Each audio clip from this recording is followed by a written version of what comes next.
everyone. I'm Melissa McAllister, and you're listening to The Melissa Made Show. Now, for decades, I've dedicated myself to helping women break the cycle of dieting, navigate through all the fads, and change their lives through my nutrition coaching. Now, each week, I'm going to talk about everything from deep nutrition, mindset, self-care, the ideal workout routine, tips on how and why to implement intermittent fasting in your life, my favorite recipes that are not only crowd pleasers, but they're actually healthy for you, and so much more. Now, with small and consistent changes, you can defy aging while living a happier, healthier, and more heart-filled life. I'm so excited to show you it's possible with the right strategies that are so simple to adopt.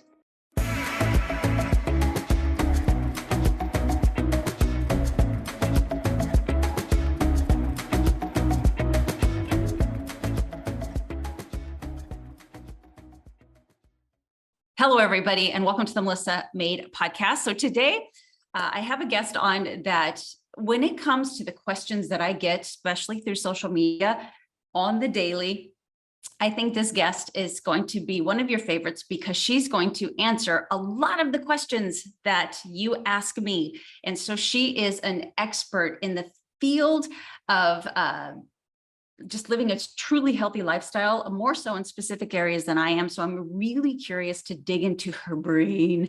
And I just told her, I said, normally we kind of have great conversations before the podcast start. And I'm like, I ain't gonna do that.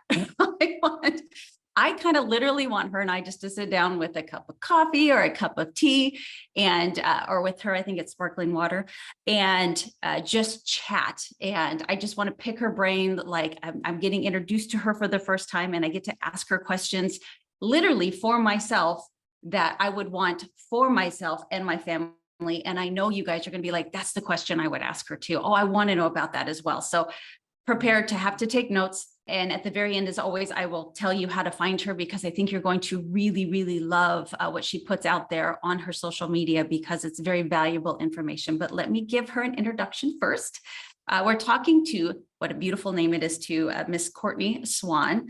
So the cool thing is she started her career as a tour manager for the popular bands like, I don't know if it's Tove Lo or Tove Lo. You'll have to, Courtney, correct me on that, but I hadn't heard of that one, but I've definitely heard of Third Eye Blind and 303. How cool is that? But after being on kind of tour with these people, she really noticed that nutrition was very difficult on the road.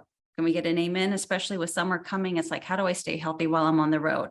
And so she opened an Instagram account that focused on nutrition, and her account transformed into her company and her brand called Realfoodology, where she posts real food recipes, educates on the dirty practices of the food industry, and normalizes mental health, which I love that. Courtney received her Master's of Science in Nutrition and Integrative Health from Maryland University of Integrative Health, and she holds the title Integrative Nutritionist and Real Foodist. She doesn't believe in diets and promotes a real food approach to eating. Love that. And wants to teach others how to implement healthy eating into her daily life. Okay, so Miss Courtney, I have to get it out of the way. What was it like to be a road manager before we get into all things healthy? Talk to me just about that whole experience in your 20s, what it was like to live that life. Yeah. Also, I just want to take a moment to say thank you so much for having me on. I've been very excited about this conversation. You're welcome. Yeah. And to answer your question. Oh, and also you were asking about Tovlo. So there's actually a funny little story about this. So she's Swedish and her name pronounced in Sweden is Tuvalu. And so when she came to the United States, everyone was doing what you just did to her in interviews, where they were like, is it Tovilo? Is it Tovlo? And a lot of people were just like instinctively calling her Tovlo. So now in America, or just as her artist name she's taken on as Tovlo, but it's technically Tuvalu, because Tuva is like a really popular name in Sweden. So beautiful. Yeah, to answer your question. And then your other question about being on the road. I mean, it was honestly probably some of the best years of my entire life. It was so much fun. I had the pleasure of working with some really amazing artists, like you mentioned. And I also got to travel the world with some of my best friends, like when you're in an environment like that and you're traveling all the time, you become very close with, your quote unquote coworkers. And I went to 36 countries and a span of like, overall, it was like 8 years of traveling. But with Tovlo, I did the majority of those countries because she's Swedish. And so we were traveling all over the world. We were going to Europe. We went to South America, Mexico. I mean, it was a dream, honestly. I had growing up, actually, I was always telling my parents that I was going to work in music because for the longest time, I really thought I have such a passion for music and I always will. And so that was my first love as far as like career wise going. I was like, I love music so much. I want to work in music.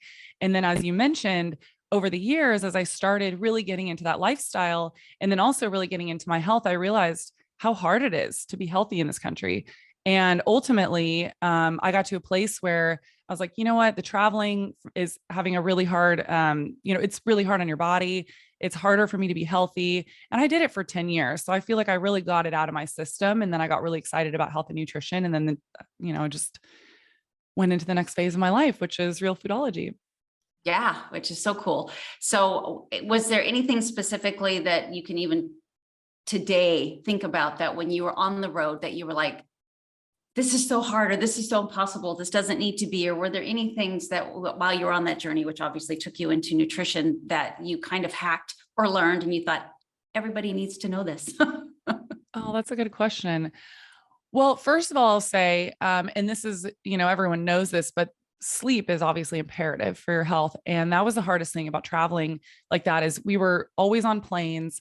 We were always jet lagged because we were flying, I remember there was one time we flew from Europe over to New Zealand or to Australia for 2 weeks, and your body is just so confused. And that was something that I could never hack. It was just like, okay, I trained my body to get sleep where I could. And then as a result, I'm still dealing with the after effects of that, where I'm trying to get on a regular schedule and get my body on a schedule of going to bed at the same time every night, waking up the same time every morning. But that was nothing I ever really hacked. But as far as like nutrition, well, I kind of forgot your question actually. Just curious, So like being on the road, is there anything that you were like kind of an aha moment for you or for your coworkers that made life easier on that nutrition bandwagon?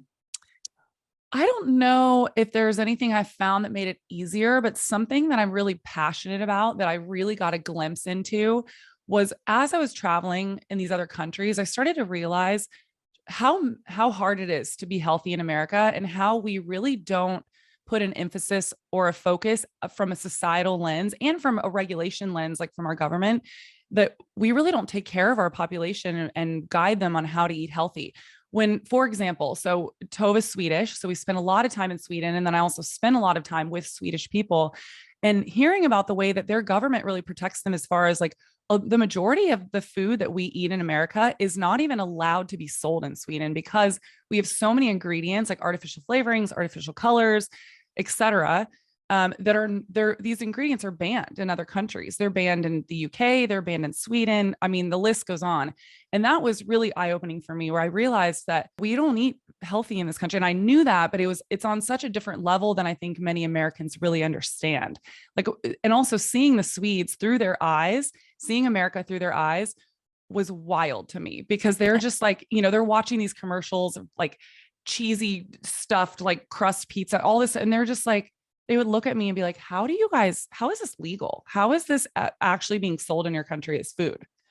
Yeah, it's funny you say that. So my daughter is a fellow NTP, and she's also kind of cracked into modeling. And she showed me this account of this really cute English gentleman, he's adorable, and she just loves his account.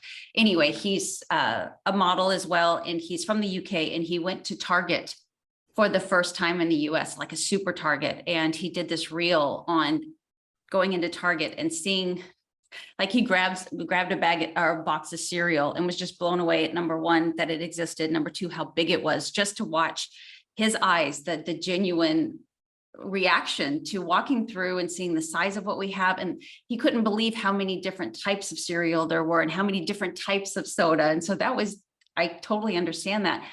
Do you believe that there is when people will say, I can go to Europe and I can eat the bread and I can eat the dairy and I feel fine, but when I'm here in the US, I don't feel good. Do you believe there is a connection there? Oh, 100%. And it's so funny because I'm seeing a trend online of people talking about this now. I actually, I went back in my archives of my Instagram posts and I found a post from 2000, 17, I believe, that I wrote when I got back to America after being in Europe I was in Europe for 6 weeks at this point, and I came back and immediately I noticed I was bloating, I was gaining weight, I was feeling lethargic, and I had just gotten back from this European trip where we were drinking wine. I was eating bread, I was eating cheese, I was eating all this stuff that like I avoid here in America because it has such an effect on my body.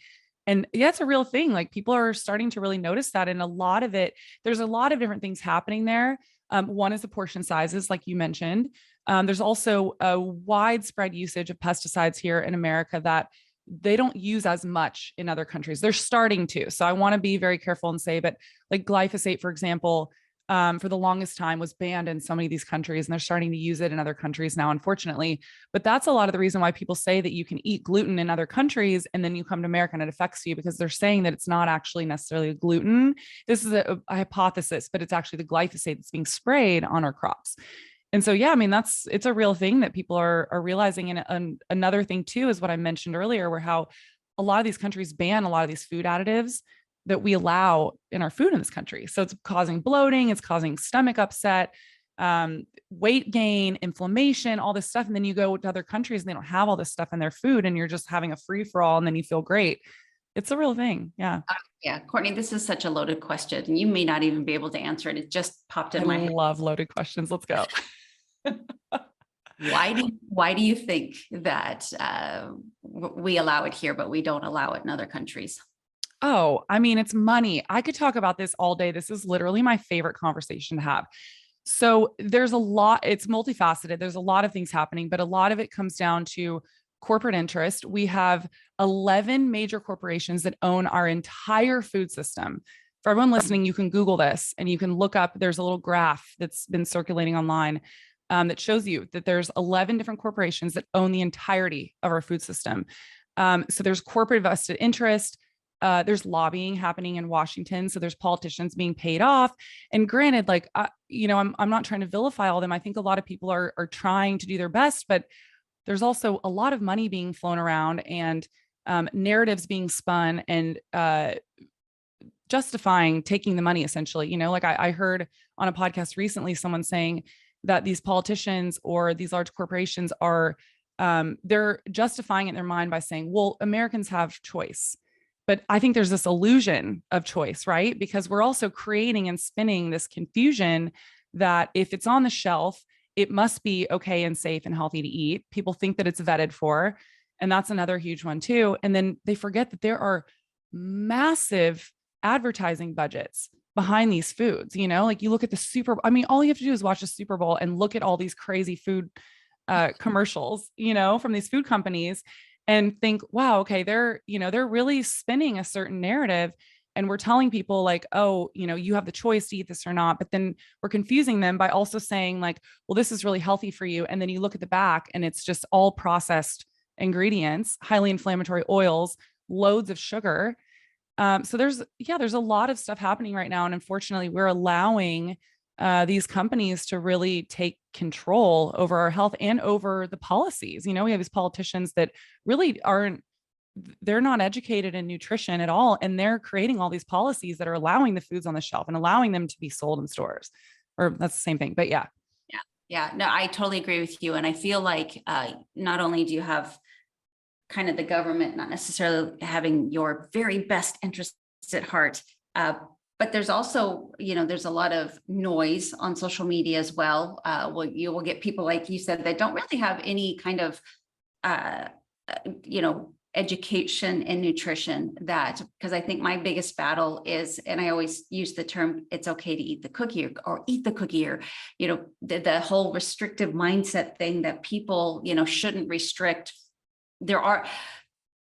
Trigger for me, there are no good and bad foods. And I really struggle with that myself because, I work with a lot of people, as I'm sure you do as well, that have these, addictive natures to these foods, and they can't just have the cookie, and they just can't have it in the house for the kids and not, obsess about, eating the whole sleeve or eating the whole bag. And so, your thoughts on the the noise out there outside of the government of, because I know you're trying really hard with your social media to put the truth out there and to give that little bit of tough love when it needs it. Your thoughts on the influencers and the people that maybe don't have the issue with food that other people do, that say, stop, it's okay, almost it's kind of died. Thank goodness that if it fits your macros, I think that's finally going away, but it's still out there, God. and that it's, as long as you're getting in your protein, as long as you're blah, blah, blah, then you're okay. How do you, I mean, your Instagram is great for this, so I'm kind of answering your question for you, but I was going to say, how do you handle that? How do you make a difference? And it's probably through your Instagram, right? Yeah. And I want to speak to that a little bit because this is a conversation that comes up quite frequently because there are so many accounts that are talking about this, where we forget that a lot of these food-like products are not actually food. And this is my argument, is that when someone comes online and they say there's no such thing as good or bad food, yes and no at the same time. Yes, if we're talking about real food, if you're going to the farmer's market and you're buying, so this is one of my my hacks that I tell people. I'm like, if it was once alive, then it's healthy for you to eat, and you can apply that to vegetables, fruit, animals, like rice, grains, etc. Like if it was once a living organism or animal, it's viable to eat. And so you apply that from like a real food standpoint. So yes, I'm of the mind that as long as you don't have allergies or something like that, any real whole food is not bad for you, but where we get into trouble and where people are using this as an excuse to eat these highly palatable, highly addictive food-like products is they're trying to say that there's no such thing as bad food. Well, I'm sorry, but there is. There's a lot of ingredients on our shelves that we now have studies that show that they increase your propensity for diabetes, cardiovascular disease, autoimmune disorders. I mean, we are seeing chronic diseases absolutely skyrocket in this country right now. I just heard a statistic recently. I was reminded of this. I've been actually hearing this for a couple of years, and I was just reminded the other day that right now they are predicting that the younger generation is not going to outlive their parents. Like, we think that we are creating all this innovation and we have all these technological advances, but at the same time, our society is suffering. We are really sick. And we are at the point right now where our children are actually not going to outlive the parents. And so there's this narrative happening that we are extending life expectancy and all this stuff, but we're actually sliding backwards right now. And it's because we are all so sick as a society. 7% of the population is considered to be metabolically sound. That means 93% of our population is metabolically sick. And so you can't have this argument that there are no bad foods. And we know that these chronic diseases are being driven by these highly palatable, highly addictive food-like products. And so what I always tell people is I'm like, yes, if you're eating a whole real food diet, then there is no such thing as a bad food. But there are things that if you eat them consistently over time, they are going to cause inflammation in your body. They are probably going to lead to a chronic disease down the line. And so we need to educate people on this. And I'm not here to vilify saying that you can't have a cookie or you can't have that pizza. I have been such a proponent of this since I started Realfoodology. If you want a cookie, make it with whole real food ingredients from home, because you can control the amount of sugar that's in there. You can use whole real healthy fats and whole real ingredients like eggs and butter and, pasture-raised butter. But the problem is we're buying these, McFlurries and McDonald's that have like a bunch of, loaded with sugar and a bunch of junk. Yeah, that's so true. And, I was binge watching your social media the other day. And so nothing has to be rapid fire, but you put a lot of work into what you do. And I was putting on my lashes and putting on a little bit of makeup I have on and just listening to it. And I'm like, okay, I got to go back because this is stuff you want to remember. I am I should open up a air fryer company because I love my air fryer. And I loved that you had mentioned you were going through the grocery store showing all of the different kitchen items, which you and I would both say are so important to have because you want to cook in the kitchen more often. And the more fun gadgets you have, the different ways you can make food, the more you'll love it. But I've always been a huge proponent for ceramic, and it's kind of difficult to find, but when it comes, because we want to keep the Teflon out of our diet, but you did a great job of talking about the different, types. And I believe you have lists as well, but that's a long-winded intro to say, I'm going to kind of rapid fire you and say, because your whole platform is real food. So right now, if you can off the top of your head, Courtney, I would love to know. And I'm going to go through different things, but Yeah, let's do it. Maybe the top three things that you would, if this was for your mother, or if this was for your sister, your best friend, and you're like, these are the top three foods I want to see you eat every single day. What would be those top three foods? I'm probably going to surprise people with this. I would say organic pasture-raised red meat is number one. Eggs, because eggs are incredibly healthy for you. They're full of choline, which is really good for cognitive brain function. And some sort of green. So, arugula, any kind of greens, really. And obviously vegetables. But if I can only pick three, then I would say, greens, red meat, and eggs.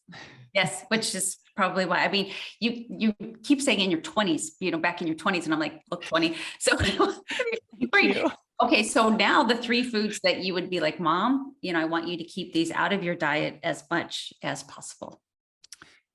I would say I would put all of this under one blanket of highly processed foods, ultra processed foods. Those are foods that you have no idea what their natural state was. Like, for example, you look at a Twinkie and you're like, what is this made out of?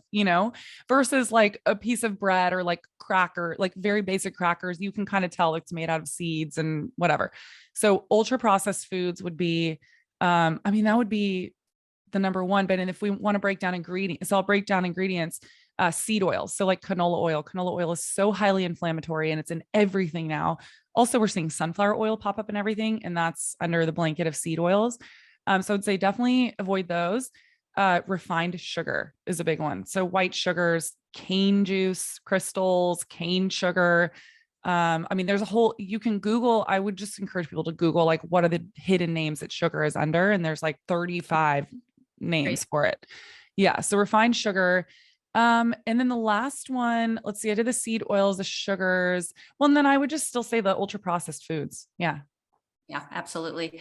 Okay. So if we went out of the food department, kind of went into utensils or stuff like that, what are three types? Like, instead of having, when you're looking for a cooking pan or you're looking for an air fryer or something like that, what are you looking for and what are you trying to avoid?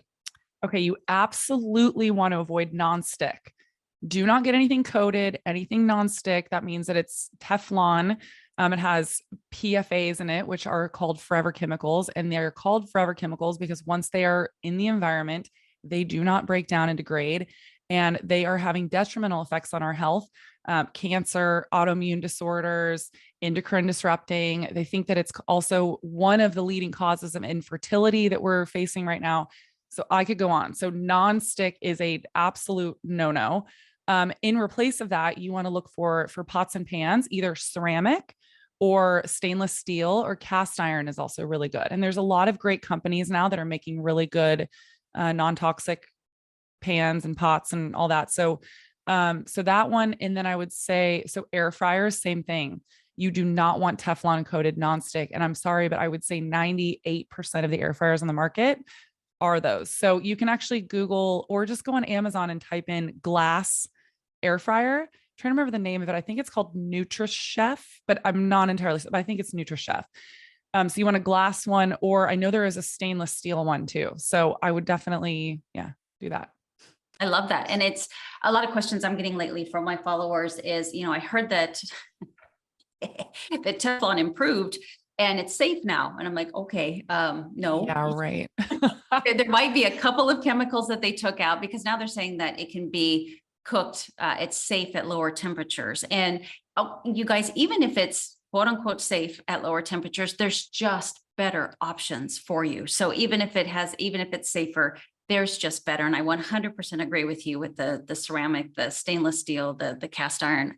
Love my cast iron. That it's more natural. It's the way that, these things were supposed to be created through, nature. Exactly. So I think that we should really just be careful with that.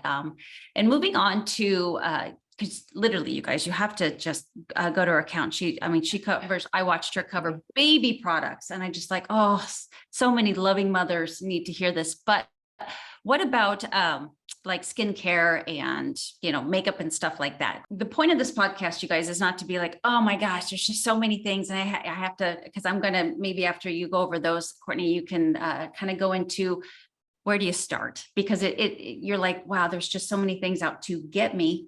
This is overwhelming. I analysis paralysis kind of thing. So after, mentioning, cosmetics and skincare and stuff, or body lotion and shampoos and stuff, where would somebody start? Okay. Yeah. Yeah. And so as far as like beauty products go, cosmetics, I'm going to mess up the exact number because I can't remember right now, but there's something like 2,000 different ingredients that are banned in other countries for like cosmetics and stuff. And we allow like all of them in our cosmetics, our beauty, skincare. On average, a woman is exposed to 160 different chemicals on a day-to-day basis, just based on how many products we use. Because you think about like men versus women, like men maybe use like aftershave and some hair gel and like deodorant and call it a day. And then women, that's like our lotions, our body washes, our shampoo, our conditioner, perfume, if you use it, all of your different makeup products. So 160 different chemicals, and they're being absorbed through our bloodstream. And we have no idea what those effects are when they are all put together too, because they're not being tested. So you think about like, you wouldn't want to mix all these different pharmaceutical drugs. So why are we mixing all these different toxins in our bloodstream? So it's a really big concern there. But I'm here to tell you, there's a lot of companies doing really amazing things that are banning all these ingredients in their own products because we do not have a regulatory system in place to regulate these cosmetics. And that's the biggest problem, is that a lot of these companies have been found to have formaldehyde in there and all these different ingredients because there's no regulatory body regulating it at all. So there's a company called Beauty Counter that's making amazing skincare and beauty products, and they're all super clean. They ban like all of these ingredients that we know to have toxins in there. Also, by the way, there's a website called EWG Skin Deep that you can go to, and you can actually type in all of your favorite beauty products, and they give you ratings based on the toxicity levels from like a 1 to like an 8. So if it's a 1 to 3, I use those kind of products. If it goes past like 3 or 4, then I don't use any of those products, just because there's a lot of toxic ingredients in there. So Beauty Counter is a great one. I really like RMS Beauty for makeup. Agent Couture is hands down my absolute favorite skincare line. I will say it's more on the pricey side. However, I only end up buying it maybe twice a year because it lasts for so long. And this woman is just, oh my God, it's not only luxurious, but it also like really, really works. And it's very natural. I've been following the founder for like 6 years. I'm obsessed with all of her skincare. But there's also a lot of companies that are doing it for way more affordable prices. I just did a thing at Target where I rounded up all of my favorite skincare, makeup, beauty at Target, super accessible, great price points. There's a brand called Coco Kind that makes really affordable, really effective, non-toxic skincare. I'm trying to think of other makeup brands I like. I really like Ilia, but I've been starting to hear that they're kind of greenwashing, meaning like they're claiming to be natural and they're not as natural as they claim to be. And then, okay, let's talk about, okay, so you touched on something that I think is really important, and I try to weave this into my message as much as I possibly can, is that yes, a lot of this sounds really scary and doom and gloom and like, what are we going to do about this? Like, oh, I'm just going to throw out my arms because I can't do anything about it. There's too much going on. I want to encourage people to just take a breath, take a step back. One, know that you're doing the best that you can with the information that you've had so far, so don't fall into like a shame spiral and think that you've been doing this all wrong. It's not your fault. We live in a country where nothing is really regulated and it's just a free for all. So like, how are we supposed to know this? Right. And the first step is educating yourself on all of this and finding a way to be empowered about it. That's where the space that I come from, where I'm like, okay, I feel empowered knowing all this information and knowing that there are options to do better. There's a lot of amazing companies that are doing it the right way. You just have to find them. And I would say first step is, take baby steps into it. Don't feel like you have to overhaul your entire pantry, your entire skincare routine, beauty routine all overnight. I didn't do it overnight. I mean, this took me years to find all the right products and phase out all the bad products that I didn't want to use anymore. So I'd say baby steps. And I would start maybe like once a month tackling, one thing at a time so you don't feel incredibly overwhelmed. Are you ready to learn the secret behind how I continue to be so healthy? Well, it all comes down to science. If you've been listening to my show for a while now, you may have heard me mention something called the MAID diet. Yes, that's right, because I'm so passionate about how learning about the effects that nutrition has on the human body, I always seek to learn as much as I can and apply that knowledge. One of my best learning tools has been self-experimentation. And now in my late 40s, I have to say, I've done a pretty good job. It's hard to find trustworthy, even accurate information in this country. Between the influence of big corporations with monetary agendas, the nutrition labels designed to deceive, and downright misleading information that you were taught in school, navigating food and nutrition with your optimum health in mind can be quite challenging. Take the food pyramid, for example. In an ideal world, I'm sure we would all love to eat pasta and baguettes for every meal, but that's simply not what's best for our bodies, our health, and our longevity. Now, I spent years developing the MAID diet in a way that I wish someone had taught me, and I break it all down in my MAID diet course. People are always asking me what I eat, so we start there. What I eat in a day and which foods are the most beneficial. So think something in between the Mediterranean and the paleo diet. It's a lifestyle plan that incorporates moderate protein, adequate fat, decreased carbs, and an introduction to intermittent fasting. But please, I want you to keep in mind, just because I say decrease carbs, I don't mean decrease carbs in what your body needs. I just mean decrease carbs in what the standard American diet has become. You still get plenty of quality carbohydrates, just not in the mass amounts we have been eating to get us into such an unhealthy state. And of course, we're going to talk about what foods to avoid because that's just as important. We even talk about how to eat healthy on the go because let's face it, we're busy and that's just life. And then there's intermittent fasting. I share all of my favorite tips and tricks and a lot of science are along the way. I could not say enough good things about intermittent fasting, and I'm honestly so surprised more people are doing it. You'll also learn how I've learned to balance my hormones and feel my best because so many women struggle with this. And lastly, we cover the mindset behind making a change because we all know that your mindset is the key to your success in anything that you do. So if you are struggling with diet in terms of feeling your best or you are ready to take your health to the next level, I strongly recommend you check out this course. Now, the course is structured in 5 modules, 16 lessons, and a whole lot of research to back everything up. So I want you to visit my website, themaiddiet.com or melissamaid.com, and you will see a tab for the course. Click on that to get access today and learn why you should be eating this way too.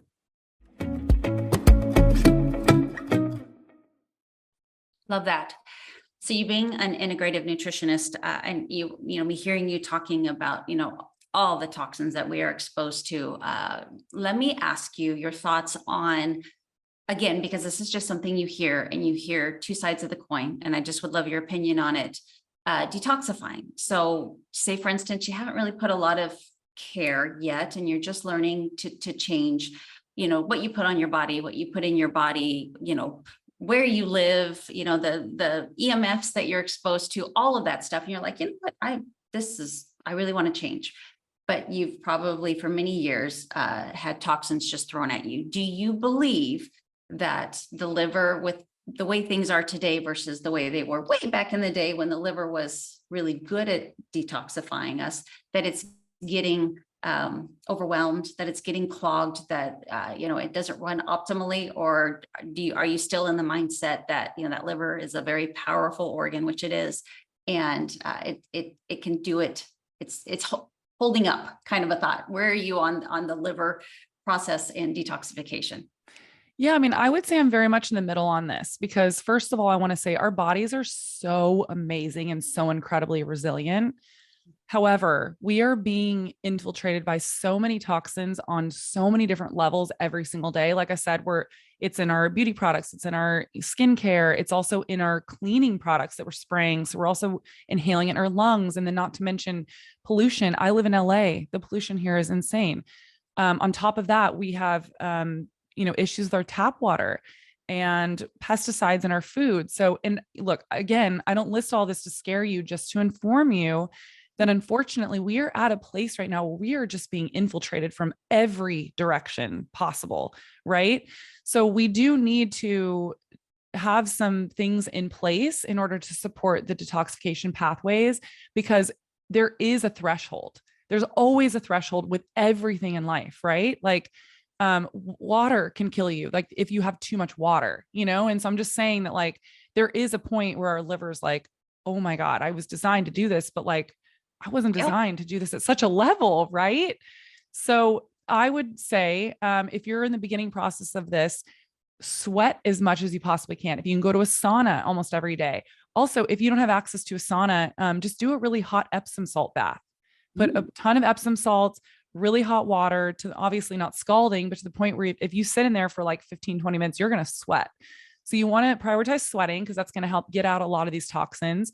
Also moving your body because that helps with your lymphatic system, lymph flow. Your lymphatic system is essentially your like sewage system of the body and helps to get all the toxins out. And then I would take stuff to support the detoxification pathways and that support your liver. So I love liver capsules. There's a brand called Organifi that I love. It's organic. And it has like milk thistle, dandelion. All of these are scientifically shown to help promote detoxification and also just to support the liver, because we just want to support the liver. You kind of just want to be like, I love you. Thank you so much for taking care of me. I'm going to do some things to take care of you. That being one of them. And then another thing is supplementing glutathione, which is the body's master antioxidant. And it also protects the liver and helps with the detoxification pathways.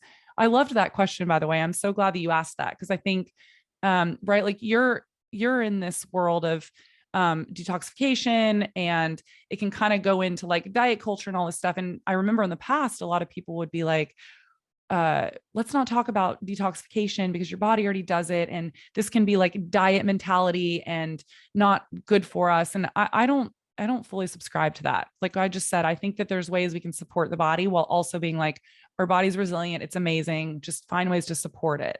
Yes, it's, and most of my followers know this, Courtney, but you don't. So I'm a Agent Orange baby, meaning that my dad served in Vietnam and he was exposed to Agent Orange. And I've had some severe birth defects because of that. And we all know that toxins sit in your fat cells and will just sit there. And because he was in the Army, he decided he wanted to become a helicopter pilot, but he had a little bit of chub on him. And so he went on a crash diet to lose body fat. And I was conceived when the Agent Orange toxins were released from the fat cells into his body, and there I was. So as much as I want to say, the liver, there will always be toxins, and there will always be, maybe the need to help with that, because, I'm personally affected by toxins being in the body and staying in the body, and how you really want to help get rid of that. I think that's just something people really need to know. Yeah, that's a really powerful story too. I didn't know that about you. Thank you. So let's specifically talk about diet culture. The term diet culture. We have. I always say that we as humans, especially maybe even we as Americans, really like to take things to extreme, good and bad. Yeah. So my audience will always hear me say that you'll hear that plants are bad, and so people go carnivore. You'll hear that meat is bad, so people will go vegan. You'll hear that, gosh, what is there? There's, keto, paleo. Yes, carbs are bad. So you go, you go just that we go extreme. And I know your platform is real food. And we do have people that will, out of desperation, if anything, we'll be like, well, that worked for that person. I've got to give it a try. And I totally understand that, but kind of your platform on that. And how are you on the calories in, calories out? How are you on macros? How many times, should somebody eat? Do you support any kind of intermittent fasting? What are your thoughts on just eating and living a real life? Okay, I have a lot of thoughts on this. First of all, I'm a huge proponent for people trying everything out and seeing what works best for them, because that's the only way that you're actually going to figure out what works best in your body. And we have been taught that we should give up our power to all these other institutions, right? To doctors, to the food companies, et cetera. But we actually need to take our power back and learn how to tune into our own intuition and really listen to our body, And so I think that there's a delicate balance of, you can follow all these experts online, hear their stories and hear them talk about what has worked best for them and try it out. Like I don't think there's any harm in trying it out, is, as long as you're doing it in a healthy way. I mean, I'm not saying like do like a 500 calorie diet, because I would never try out something like that. But I'm saying, like, if you're listening to doctors and experts say like, hey, I went keto and it really worked for me. Try it out, but then listen to your body. I tried keto. It was disastrous for me. I had no energy.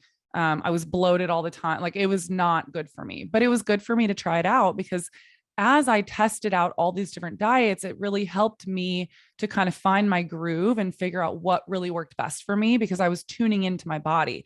What I don't love is a lot of these diets turn into almost like religious cults, like, and I can speak from this place because I was vegetarian for 5 years.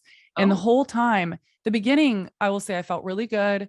I had energy. I had lost a little bit of weight without even trying, like, X, Y, and Z. I had all these things that I was like, oh my God, I feel great. This is amazing.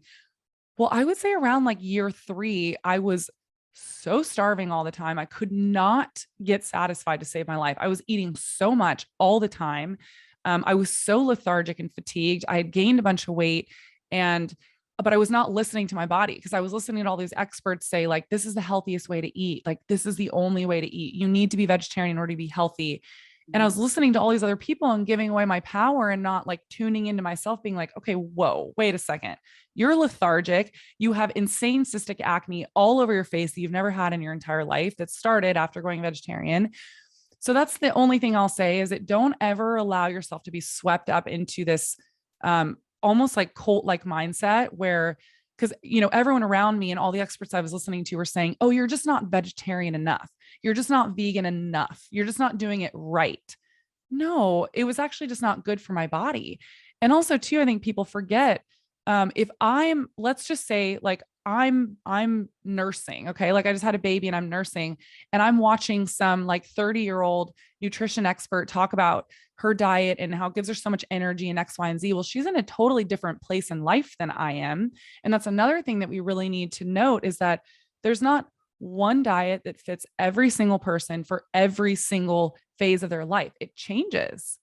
And so we also need to be flexible in that and know that we're going to have different dietary needs, different caloric needs based on where we are in life. Like, I'm going to eat a lot differently as a 25-year-old woman versus like an 80-year-old woman. I'm not going to need as many calories. I'm not going to need as much energy, because we're not exerting as much energy. So I felt it was really important to note all that.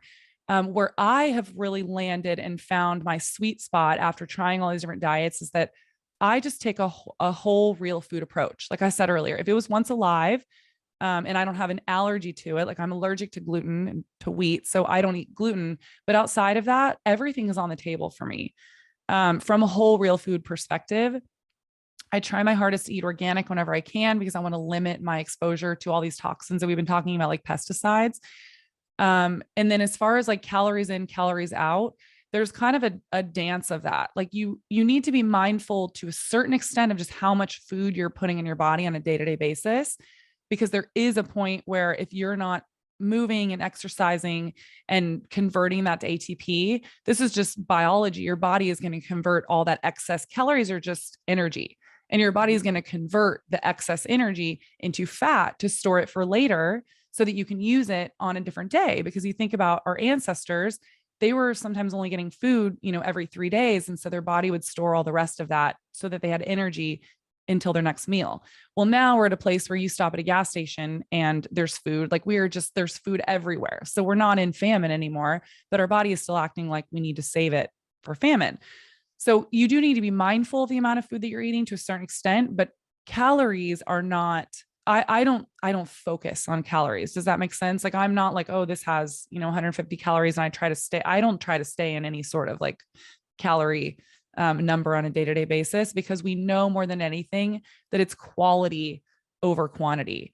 If you're eating like 100-calorie little Oreo pack, you're trying to decide between like 100-calorie Oreo pack or like a handful of almonds that's 200 calories. Well, you absolutely should pick the almonds because they're going to keep you fuller and satisfied for longer. They're going to give you energy. You're not going to crash from like this insane burst of sugar. So that's really my approach. Love that. What about macros? I mean, I also always say that there's a macro hero and villain always. And so far, protein has been the golden child. Where fat was villainized and now it's amazing, where carbs were amazing and now they're a little bit villainized. Protein has been lucky and has kind of escaped that whole thing. But, obviously, especially for us women, we're learning how important protein is. Do you really work hard to follow certain macros, or is it just, you're just eating the whole foods and trusting that you're getting a good ratio of all three? So I really, mine is so intuitively driven. I will say more recently, I just got some blood work done and my protein's a little bit lower than I would like it to be. So I am focusing more now on trying to incorporate more protein in my day to day.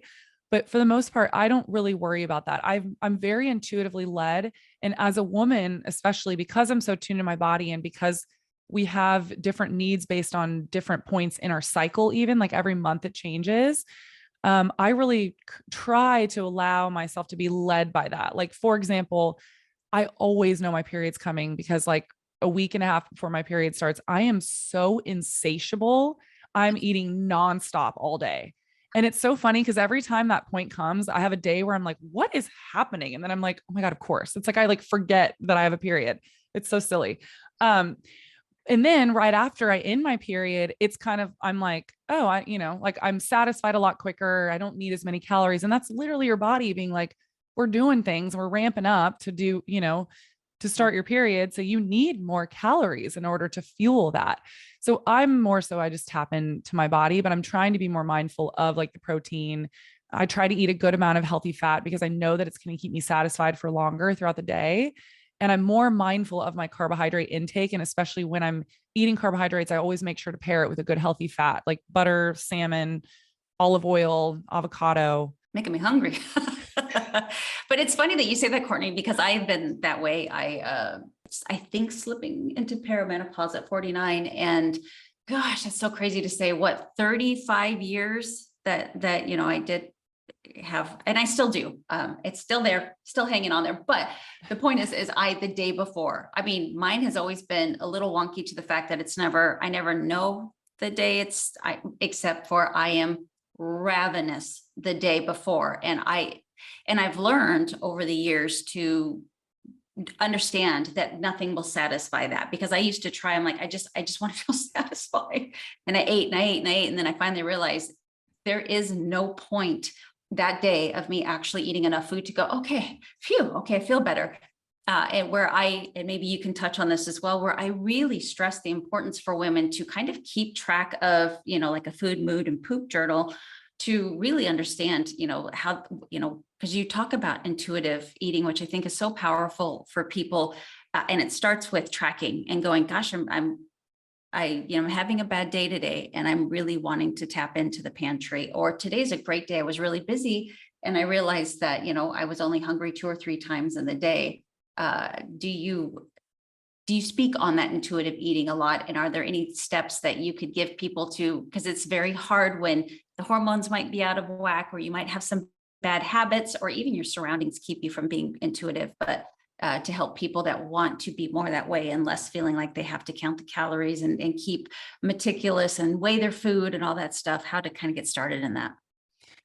Yeah. Also, I feel like you brought up such a great point, and I'm so glad that you brought this up, that with intuitive eating, my approach is from an ancestral wisdom point of view, not from this, like, there was a book written, and I feel like the term intuitive eating has really been hijacked by people wanting to justify their cookie eating and their, Cheetos eating on a day-to-day basis. And I don't say this to shame anyone. I'm just saying that when I talk about intuitive eating, I'm talking about generational wisdom that has been tapped into our literal DNA and our cells through the passing of time and from our ancestors and just basic biology. And I'm talking about tapping into those actual needs of what your body is trying to tell you that it needs. And a lot of that has been hijacked now, based on this new rhetoric of like, oh, intuitive eating, just like lean into wanting all those cookies and, whatever. And it's fine as long as you eat all this other healthy stuff. And I'm not trying to vilify that, but our food palates and our hormones and our cravings have been hijacked by these highly palatable, addictive food-like products. And so what you were just saying is like a lot of that is driven by our surroundings. I mentioned this earlier. I love to talk about this, where you walk into a hardware store now and the checkout aisles are just loaded with crap, like chips, candy, sodas. You stop at the gas station. I remember when I was a kid, the gas station maybe had like a Coca-Cola machine and like a bubble gum machine, and that was it. And now it's like you stop to pump gas and they're giving you ads for their hot dogs. And so my point is, our surrounding is that we're being completely infiltrated everywhere we look with food. And that's, of course, having an effect on our brains and our cravings and our desires for food that we didn't have before. So when I say intuitive eating, it's really cleaning out your diet, cleaning your palate, allowing yourself to get back to a place where you can really tune into what your body actually really needs. Like, for example, when I'm about to start my period, I really crave red meat. Well, guess why? Because my body is about to dump out all of my iron stores. Yeah. Yeah. It's most people, I don't know if they know this, but so here we live in a little tiny town in Mexico called La Ribera. I don't even know if there's 1,000 people here. So there's no fast food. There's our grocery store is the size of most gas stations. It's very, very, very limited. And believe it or not, a lot of things are expired because they don't sell it that fast. Oh, wow. The one thing that I've noticed that absolutely it saddens me and blows me away. Coca-Cola owns this area, absolutely owns this area. And not only do they have 2 liters, they have 3 liters of Coke.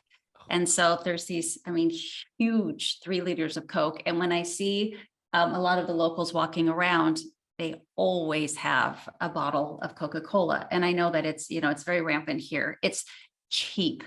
We even went to the grocery store and my husband was very happy and blown away because Modelo and Corona that are local here are, a third the price of water, a third.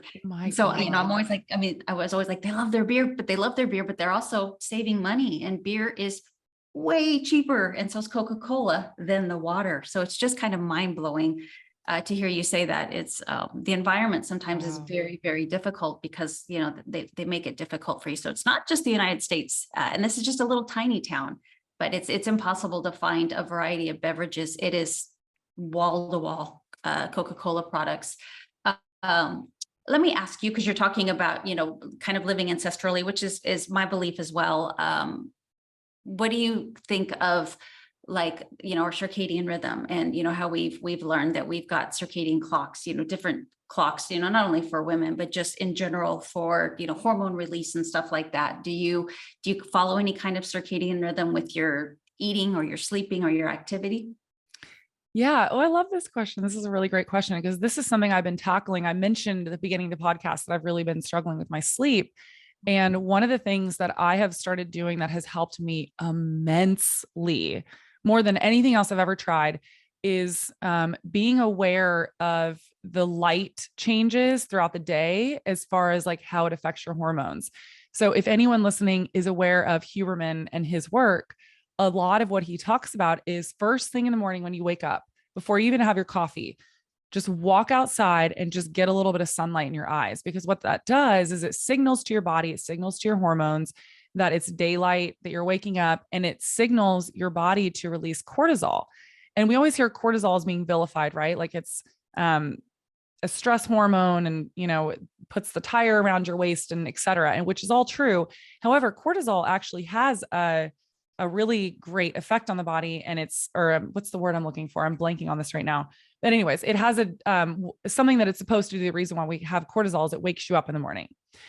So, and also too, that signaling in the morning helps your body later in the day, because it kind of like clocks in your body, like, okay, so this is kind of the time that we're at. So this is when we release the cortisol, and then it signals to your body about when to release melatonin later in the night. Melatonin is what comes in, helps you fall asleep, makes you sleepy.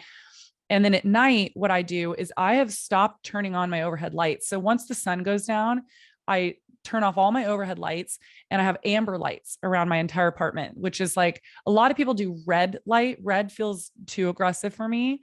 So I like the amber lights. I have salt lamps in here. I also have a lamp. I have 2 lamps on my bedside table called Lofty, and they're just like an amber dim lit light. And what that does is it signals to your body to produce melatonin, because we know blue light actually blocks the melatonin production. And a lot of these like LED lights have blue lights in them, or if you're watching TV, your phone, et cetera, all emit these blue lights that are actually going to block your melatonin. And so I like to I don't use any of those. And I do all the amber lights to signal to my body and my circadian rhythm that it's time to get ready for bed. Yeah, I love that. And I think it's very powerful to get that morning sunlight on your face. I mean, it's an instant mood picker upper. If you're not in the habit of, if you get up and it's light out, some people have to get up and it's dark, but as soon as you start to see that light come up, just go outside and just look in that direction, and you'll just, it's incredible. It's absolutely incredible. I am, my followers know I am a sunrise girl.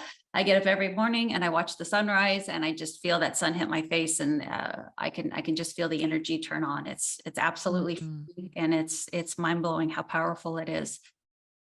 That's So cool. I have, do you have something to say? Oh, I was just going to say, you reminded me too. If you are able to watch the sunrise and the sunset, that also signals to your body that it's time to wake up and time to go to sleep. Yeah. Yeah. And it's beautiful. It's beautiful. It's Yeah. always so beautiful. So, I have one more question for you. This might be a tough one for you, but so far you've done wonderful. Thank you. If there, and I know there's everybody's different, but generally speaking, Miss Courtney, if there was one thing, so say, and this is my show, I'm going to cuss. You have somebody who comes to you and they say, I'm a shit show. I am an absolute shit show. And I know I am, and I need to make a lot of changes. Where do I start? What is the one thing that you would recommend that I do to start my healing process, to have that more ancestral, that more real food, use Mother Nature to help me look and feel my best? What's that one thing? Ooh, this is really hard for me. Because I feel like there's a couple. That's I guess, you know what I would say first and foremost, and it's what we've talked about this entire episode, is that, educate yourself and use that as a way to empower yourself. Don't use it as a way to, create shame, guilt, make you fall further into this, like, throwing up your hands and being like, oh, well, there's too much to do. I'll really allow it to empower you, and know that you have the power to take your health back. And there's no one coming to save you, like your parents can't do it for you. Your partner can't do it for you. Your doctor certainly can't do it for you. And so knowing that we have a lot of control.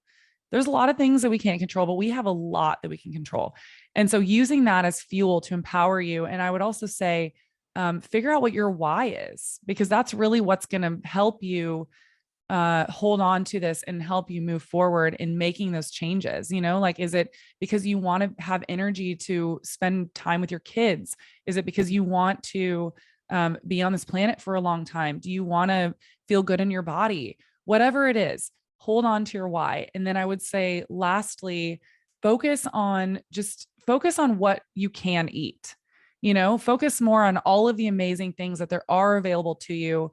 All the whole real food options. Go to the farmer's market, go to those natural food stores, and just peruse the aisles and get excited about all the foods that you can eat. Because what happens is that as you focus more on what you can eat and you put more of your energy towards that, the foods that you can eat just kind of slowly like fall away, like as you're focusing more on the better stuff, you're not so focused on like, oh, I can't have this, I can't have that. And that has really helped me a lot. Okay, I just randomly, I got one more. And I've never asked anybody this before. I love it. It's a very personal question. Heaven forbid, I'm knocking on wood, you're never on death row.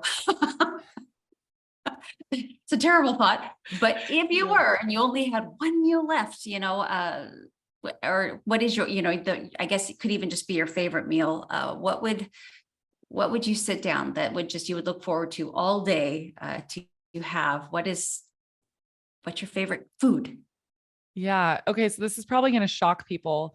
But my favorite thing ever is what my mom used to make as a kid. And it's cheese tortellini with her homemade pesto. And oh my God, to this day, I can like taste it. So it's not healthy, but like if I'm going out strong. Yeah. And so I would say cheese tortellini with my mom's homemade pesto. And then for dessert, I would have her homemade cheesecake. Mm. So yeah. So it's not from a health standpoint. This is like pure comfort, like food I love. Yeah, no, it's funny because I'm so weird in the fact that for me, if people ever ask me that question, grapes, the other day we were grocery shopping and I bought a bag of grapes and put it between us on our drive home. And I inhaled almost the whole bag. And my husband looks at me and he goes, "How do you not get shits?" I'm like, "I don't know." But it's just an amazing treat for me. So grapes and hot tamales candy, and what a yin and yang, you got the chewy and the hot and the spicy versus the crunchy and cold and really sweet. So I would have a bowl of each. Bless my mom's heart. I'm not sure she listens to my podcast.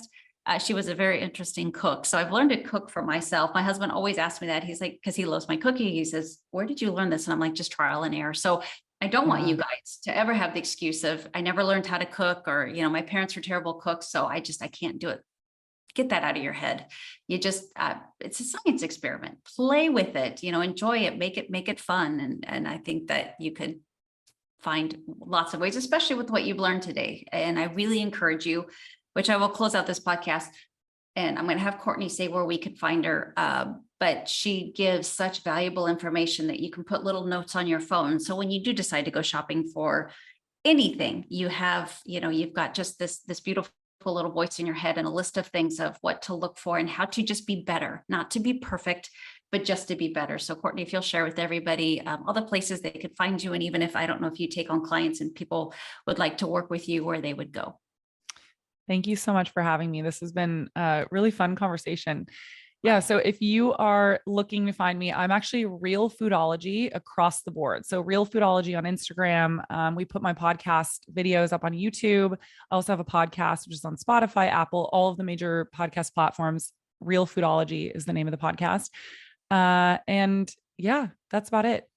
That's awesome. That's all of it. Yeah. Okay. It has been such a pleasure. And the coolest thing about this podcast for me is, I'd been asked to do it for years and I just kept putting it off. But my favorite thing besides the listeners sharing what they learn is meeting people like you. I wouldn't have known you were out there had it not been for this. And I personally learned so much from your teachings, and we actually have a lot in common. And I think that's really cool. So really appreciate having you on. Thank you so much. I really appreciate it. You're welcome. And as always, you guys, I end the podcast by saying that I hope you wake up feeling prepared. Hello. And that you go to bed feeling proud. You guys have a great day. See you next time. Bye. Wow, we've reached the end. But before I leave you, I'd love to hear from you. After all, it's not every day that someone reaches out and asks for your opinion. And to me, your opinion does matter. So please share this episode with anyone that you think needs to hear this message. And remember to rate, review, and subscribe wherever you listen to podcasts. My name is Melissa McAllister. And until next time, thank you for being your own health advocate.